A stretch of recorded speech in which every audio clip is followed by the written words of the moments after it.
Hey, what's up, everyone? Welcome to the Key in, another edition of Key by the Numbers. You can see on Halloween here, I'm wearing my orange shirt for you.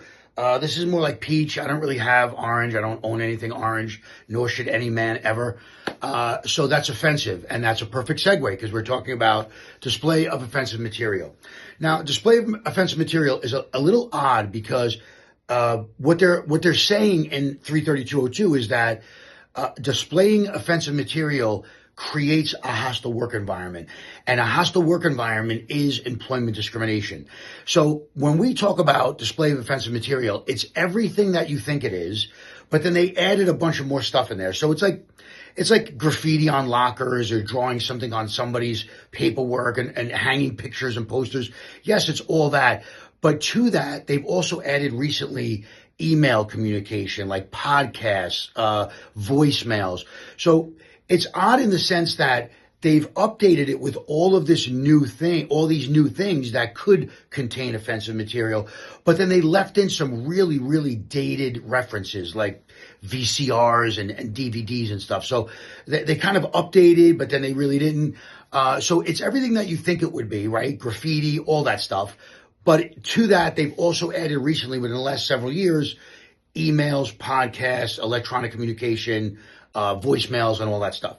So also when it comes to the supervisor who's on the hook, right, we're going to say on the hook, that's also a little dubious because they say commanding officers, unit head, managers, supervisors. Well, that casts a broad net. And the bottom line here is if you're a supervisor, you are on the hook for a display of offensive material. Pure and simple. So let's read down some of the things that the complainant does as if I'm the complainant. I'm the one who's not a supervisor and I've observed offensive material.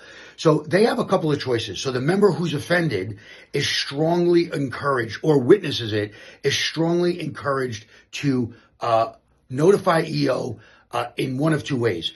They can either file a complaint by email, phone, fax. They basically give you every option, smoke signals. No, I'm just kidding. But really, for the person who is filing the complaint, they really tell you can do it any way. You can notify EO any way that you want. If it's after hours or weekends, EO receives a voicemail and then calls back the next business day. Now, for the person who's filing a complaint, they also give the option to inform your supervisor, manager, department head, CO, all that stuff. Now, this is where it's different. When it comes to a supervisor is a mandated reporter. So if you're a person, if you're not a supervisor and you see offensive material, according to the patrol guide, the administrative guide, you are strongly encouraged to report. A supervisor is not strongly encouraged to report. You must report. You are a mandated reporter. So if you're a cop or a detective, they say, hey, we really, really want you to report this. And here are the ways that you can do it. Phone, email, fax, any of that stuff, right? Or you can tell your boss. When it comes to your boss, it's upon observing or becoming aware of. That means somebody told you. The answer for the boss, supervisor, platoon commander, CO, civilian manager, EEO liaison, who serves as a supervisor in this capacity, you have one rule, and that is pick up the phone. When I pound away at the key students live in class, I tell them, you're a supervisor, pick up the phone. You have a problem and you're a boss, EO, pick up the phone. They always want you to call. So upon observing it or becoming aware of it as a supervisor, you must pick up the phone. You report to EEO by phone ASAP during business hours, Monday through Friday, which they describe as 8 to 6 at night. If it's after hours, you call anyway, and then you leave a message and they'll call you back the next day. So if it's off hours, they want you to photograph it and take immediate action to cover it up or remove it. Now, this is an important nuanced point here. If it's during business hours and you pick up the phone and you get EEO, there's no provision after that to remove it right away because they might conduct an investigation. They might say, okay, it's in the girls' bathroom, close the door, and we're on our way. If it's after hours, there's really no option to do that. So you call and leave a message, and then it says photograph it and take immediate steps to remove it. Now, they don't qualify what immediate steps could be. If it's in the girls' bathroom, close the door. If the door, if it's a poster, take it down, photograph it and take it down. If it's something drawn big on the wall, go to the garage and get paint and paint the wall. Have a cop paint the wall.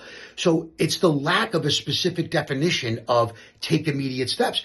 Immediate steps could be to close off the bathroom, close off this room, and notify building maintenance to come and fix it. Like a notification to building maintenance, if you can close off that area, may be sufficient. So this is the kind of thing where you're going to have to sort of like act like a blind man at an orgy and kind of feel things out in the question, right? And see how you're going to take immediate action.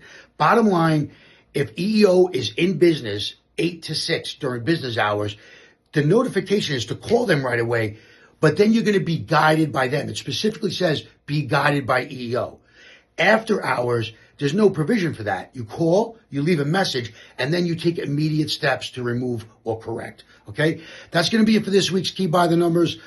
This is 33202, display of offensive material. Obviously, this is, very, very ripe to be tested. Important procedure. There's vouchering procedures, things like this. So make sure you read the whole procedure. Until we see you again next time, happy Halloween. And remember, preparation is the key. Peace out.